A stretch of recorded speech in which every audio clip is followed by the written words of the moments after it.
السلام علیکم ورحمۃ اللہ وبرکاتہ۔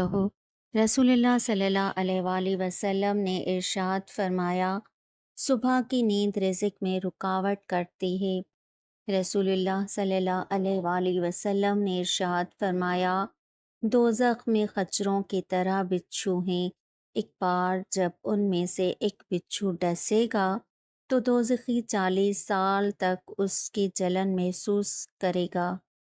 رسول اللہ صلی اللہ علیہ وآلہ وسلم نے ارشاد فرمایا، میری امت کے تمام لوگوں کے گناہ اللہ بخش دے گا سوائے ان لوگوں کے جو گناہ کر کے لوگوں کو فخر سے بتائیں کہ ہم نے یہ گناہ کیا ہے۔ نبی کریم صلی اللہ علیہ وآلہ وسلم نے ارشاد فرمایا، کیا میں تمہیں وہ بات نہ بتاؤں جو درجے میں روزے، نماز اور صدقے سے بھی افضل ہے؟ صحابہ کرام نے عرض کی، کیوں نہیں، ضرور بتائیے۔ آپ صلی اللہ علیہ وآلہ وسلم نے فرمایا، لڑنے والوں کے درمیان صلح کروا دینا۔ رسول اللہ صلی اللہ علیہ وآلہ وسلم نے ارشاد فرمایا، عورت چھپا کر رکھنے کی چیز ہے، بلا شبہ جب وہ اپنے گھر سے باہر نکلتی ہے تو شیطان اسے غیر مردوں کی نظروں میں مزین کر کے دکھاتا ہے، اور یہ بات بالکل یقینی ہے کہ عورت اللہ سے زیادہ قریب اسی وقت ہوتی ہے جب وہ اپنے گھر کے اندر ہوتی ہے۔ رسول اللہ صلی اللہ علیہ وآلہ وسلم نے ارشاد فرمایا، انسان کے قدم قیامت کے دن اللہ کے سامنے سے اس وقت تک نہیں ہٹیں گے جب تک اس سے 5 چیزوں کے بارے میں سوال نہ کر لیا جائے۔ اس کی عمر کے بارے میں، اس کو کہاں ختم کیا، اس کی جوانی کے بارے میں کہ اس کو کہاں خرچ کیا، مال کہاں سے کمایا، کہاں خرچ کیا، علم کے مطابق کیا عمل کیا۔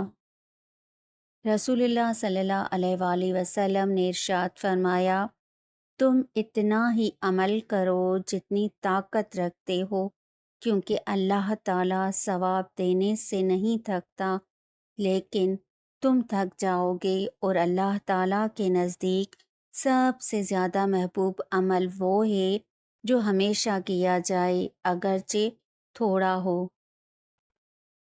رسول اللہ صلی اللہ علیہ وآلہ وسلم نے ارشاد فرمایا، مجھے ایسے لوگوں کے ساتھ بیٹھنا حضرت اسماعیل علیہ السلام کی اولاد میں سے 4 غلاموں کو آزاد کرنے سے زیادہ پسند ہے، جو نماز فجر سے طلوع آفتاب تک اللہ کا ذکر کرتے ہیں۔ مجھے ایسے لوگوں کے ساتھ بیٹھنا 4 غلام آزاد کرنے سے زیادہ پسند ہے، جو نماز عصر سے غروب آفتاب تک اللہ تعالیٰ کا ذکر کریں۔ نبی کریم صلی اللہ علیہ وآلہ وسلم نے ارشاد فرمایا، روزانہ انسان کے ہر ایک جوڑ پر صدقہ لازم ہے۔ اگر کوئی شخص کسی کی سواری میں مدد کرے کہ اس کو سہارا دے کر اس کی سواری پر سوار کرا دے یا اس کا سامان اس پر اٹھا کر رکھ دے تو یہ بھی صدقہ ہے۔ اچھا اور پاک لفظ بھی زبان سے نکلنا صدقہ ہے۔ ہر قدم جو نماز کے لیے اٹھتا ہے وہ بھی صدقہ ہے۔ کسی مسافر کو راستہ بتا دینا بھی صدقہ ہے۔ رسول اللہ صلی اللہ علیہ وآلہ وسلم نے ارشاد فرمایا، قیامت کے دن اہل دوزخ میں سے اس شخص کو لایا جائے گا جو دنیا میں سب سے زیادہ آسودہ تر اور خوشحال تھا۔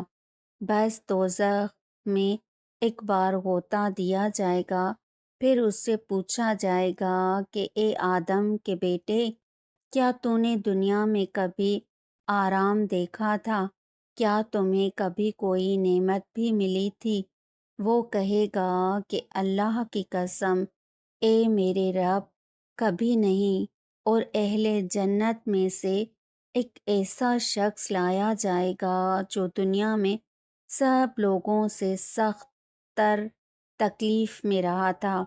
جنت میں ایک بار غوطہ دیا جائے گا، پھر اس سے پوچھا جائے گا کہ اے آدم کے بیٹے، تو نے کبھی تکلیف بھی دیکھی ہے؟